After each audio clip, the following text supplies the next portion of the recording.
better with soap. All right. So one thing I didn't touch on earlier was the good things that have happened since I have stopped using.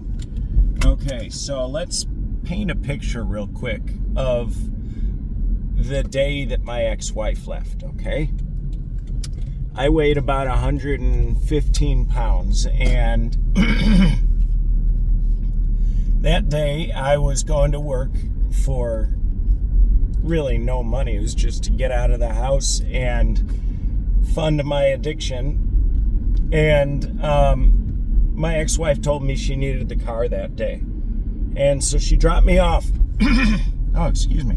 And then later that day, got a ride home from my boss and found nobody at home, which I expected because she was shopping. But I didn't expect to not be able to reach her for the rest of the day. And so after a few hours, something just wasn't sitting right. And she was gone. She was gone. And I knew it.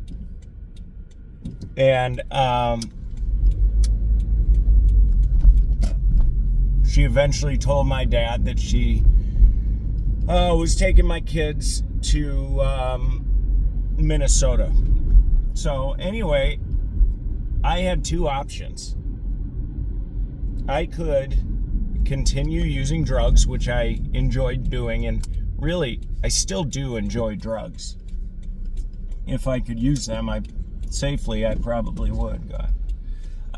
But I can't. Or I could get clean and pray for the best, basically, because I was starting it at rock bottom, ground zero. My life was nuked, okay? Just absolutely nuked. My ex-wife, she hated me and had every right to hate me, and, you know, just had plenty of proof that I was a junky piece of shit. So I got clean, and I did it alone. I did it absolutely 100% alone. And I'm very proud of myself for that. I will take my glasses off for this. I'm very, very proud of myself for that, because that's something that most people in my situation wouldn't have been able to do. And I'm better than that. So I did it. And nobody believed me at first. I wouldn't have believed me either, but I was being honest. But unfortunately, even my hair follicle tests didn't believe me, and they came up dirty because of how much I had used, and they had to take body hair. But anyway, that cleans itself out slower than does head hair, but that doesn't matter, because where I am now is for, I think, 5 years clean, and I haven't touched any of those substances, and I am indispensable in the lives of my children. I am their main parent. I mean, there's just no two ways about it. I have 50% custody, and although I am dirt poor all the time and can barely afford to feed myself, my life is wonderful. I have 2 children whom I love infinitely, and being clean has allowed me not only to see that, but to realize it, to make it real. And slowly I am getting towards where I want my life to be, but it takes a vision. And you can't have a vision when you think you are the best. When you think you're the bee's knees and better than everybody, it's impossible to have a vision for the future, because that's it. You've attained the ultimate. And so I urge you, take a step back from yourself. Realize that you are not the bee's knees, and set a vision. For me, God, for me at first, it was the impossible goal of having money to eat, to survive, but being completely alone and psychologically addicted to crack and not spending my money that I had on crack, even though there was zero accountability, and I could absolutely have spent all of my money on crack, but one day I just decided to stop, and I stopped, and I interrupted that waveform. That's what it is. You get on a waveform, and it becomes really easy to continue that waveform, because that's what waveforms do. And then you got sympathetic harmonies and all of this and that and the other. So life is a high wave, man. Ride it. Anyway. Yeah, you just got to interrupt it and stop. And maybe take some time away from everybody. And learn to be okay with yourself. And then, but what I was getting at is it took infinitely small, infinitesimal goals, like getting through to the next meal and going out and buying a meal instead of buying crack or coke and cooking crack, because that's a lot cheaper. And then it became, getting to the court date and not giving up.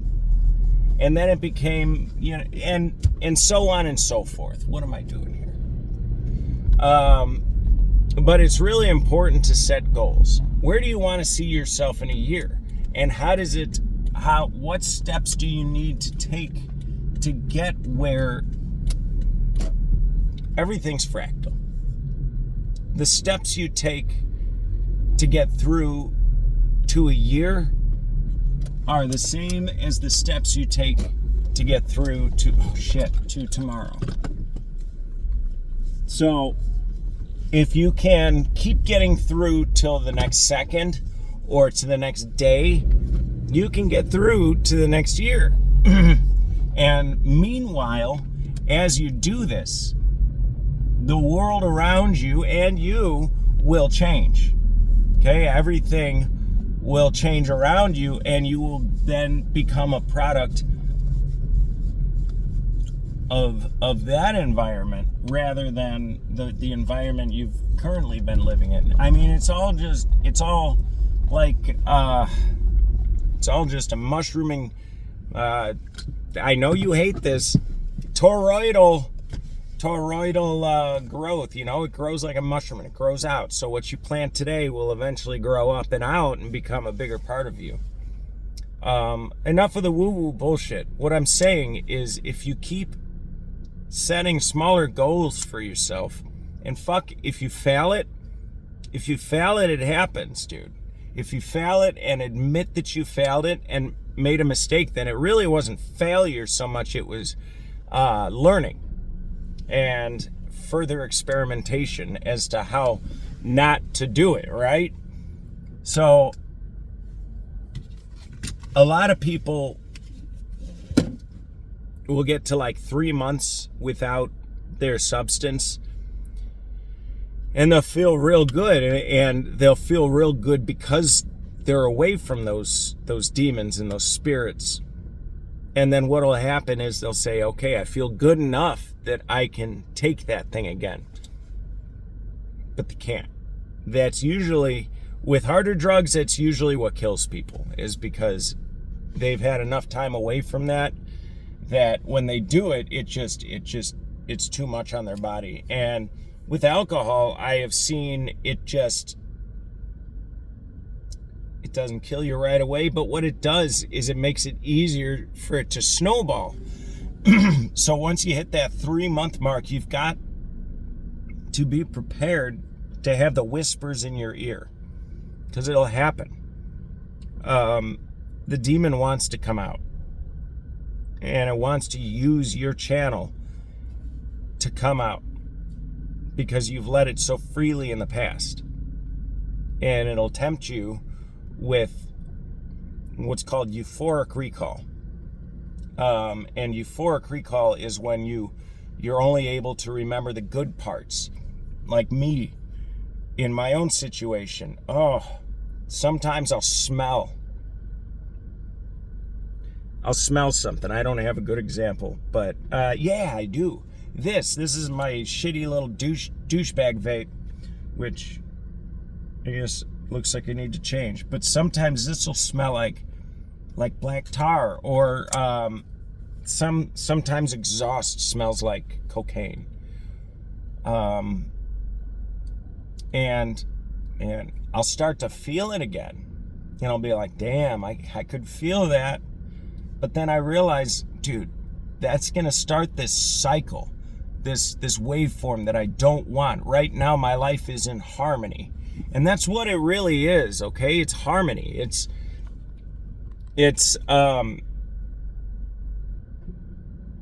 you got to get your life into a waveform that is a successful harmony rather than a discordant one.